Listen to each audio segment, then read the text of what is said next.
What's going on, people? Terry here with Blunt Trips, coming to you from Fairmont Cemetery here in Denver, Colorado. And when most people hear cemeteries and Ouija boards, they say no way. But today, I'm going to show you the grave of the woman that named the Ouija board. So let's get started.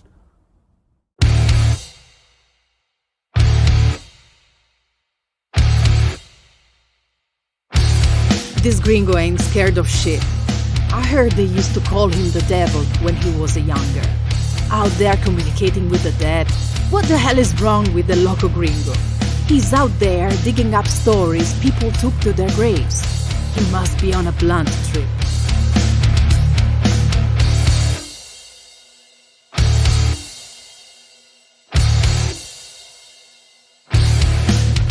Oh hell no.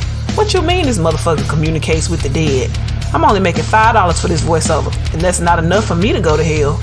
Y'all motherfuckers can find someone else to do his intro, cause I'm getting the fuck out of here.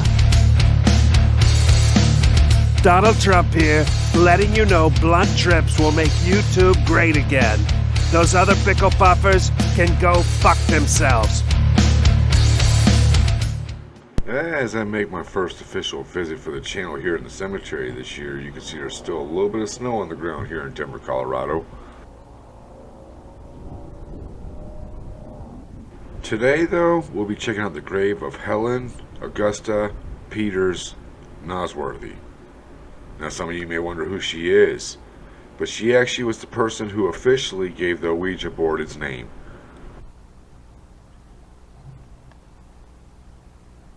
Now, just to let you know, originally when I was searching her grave on Find a Grave, they actually had her name misspelled on her last name, so I had a little bit of trouble locating her.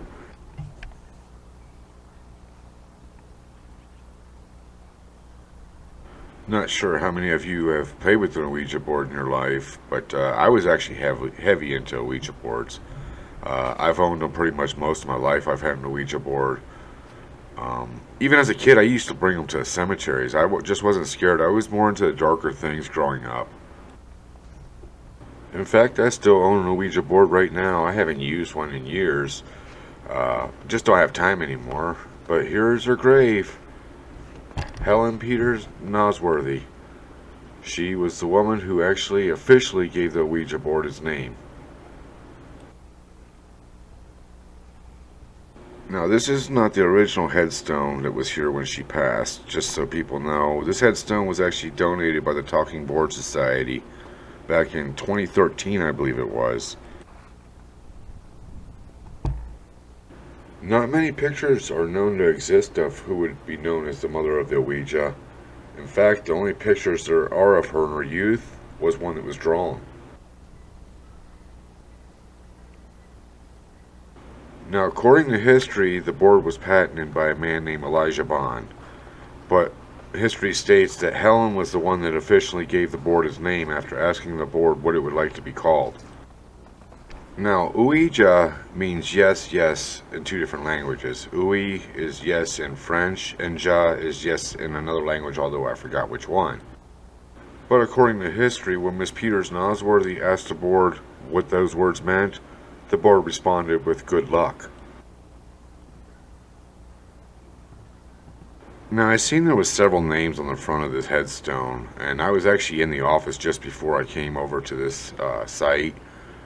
But I didn't bother Diane about this one, but at the same time I did not know there was going to be so many names on here. This is my first time visiting this grave. But I'm assuming that all the names of those people were relatives, and they too are probably buried. Their remains are probably buried here as well, and I'm assuming everybody was cremated. Again, this headstone was just put here in 2013.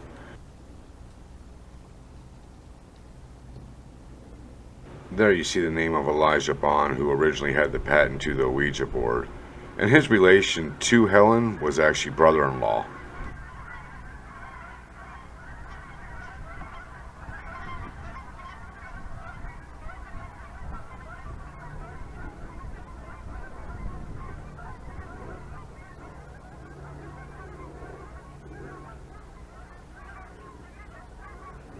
I do have to give a huge shout out to the Talking Board Society for doing this. Again, they did this in 2013, and this is one of the prettiest headstones I've seen in a while. in general, this is one of the prettiest ones. You know, I grew up on the darker side of life, loving Ouija boards and the darker things. And to be able to visit this gravesite is an honor. When I found out about it, you know, I wanted to do this one right away. But to be able to visit this gravesite is just an honor in general. There's not too many gravesites I'd be honored to go visit, but this one, when I found out about, I was definitely honored to be able to do this one. And you know, I learned a few new things about the Ouija board in general. You know, about how its name was officially created, the person who got it patented. I learned a few new things in general about the Ouija board, so it was really cool to find out about this grave. Again, when I found out, I couldn't wait to get down here. Yeah, see, there's a few names on the front of this, so I imagine their remains are probably buried here as well. I don't know where Elijah Bond is buried. I just found out about this one, and the next day I came down here to get this filmed. But I guess I could look into seeing if Elijah Bond is actually buried in the Denver area, if he actually passed here as well. Again, he was her brother-in-law, so he may have moved to other places after getting the Ouija board patented.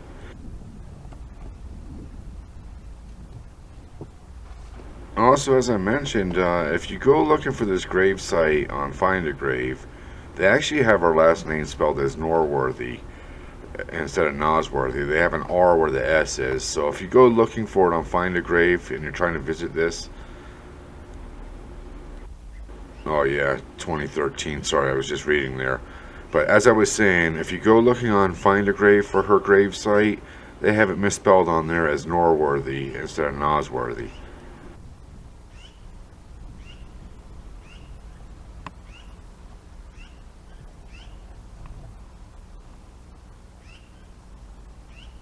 Just trying to get some awesome angles for the thumbnail here.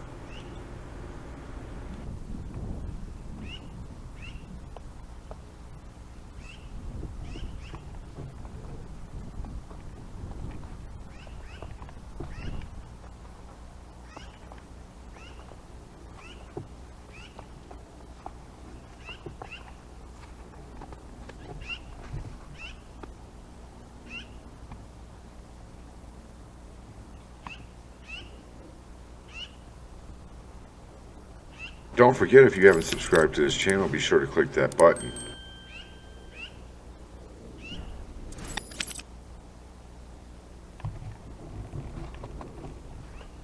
And don't be afraid to leave a comment. How many of you all have had a Ouija board in your life? Have any of you ever used it out in a graveyard? I know I have. I've done it at least once in my life. You know, I'm just kicking off. We just hit our first year with this channel, and we did way better than I thought. But I said for the second year, I didn't want to do that much in the cemeteries. You know, I didn't want to have the channel focused in the cemeteries. And one of the reasons is because of the weather. You know, that limits the content. When I get the days, I could work around my schedule to get out here. Just many reasons. But right after, you know, kind of went with that, and the season started getting better, I find out about this grave, and immediately I was like, let me get out there and get this one filmed. But this season was not going to be spent as much in the cemeteries. We got a special effects team working with us now, as well as a few people who are going to be appearing this season on camera, which I'm really excited about. You know, sometimes it's hard for me in the studio with a kid to get some of this audio and video done. You know, my kid could be a clown sometimes.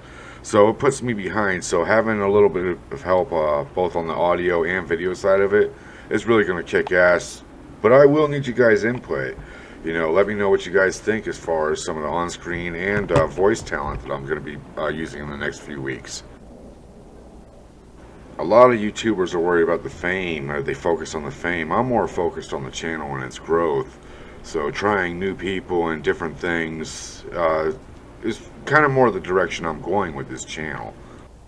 But trust me, people, every video that goes out, I have my hand on it in some way, whether it's in the production, special effects. I'm learning a lot of new stuff doing this YouTube, so sometimes I'm behind the scenes on the video, and I'm really enjoying that part of it too. But I think that's going to wrap it up for me here at this location. I'm going to go ahead and close this video out. Hopefully you guys liked it. If you did, click that thumbs up. And until next time, you all stay cool.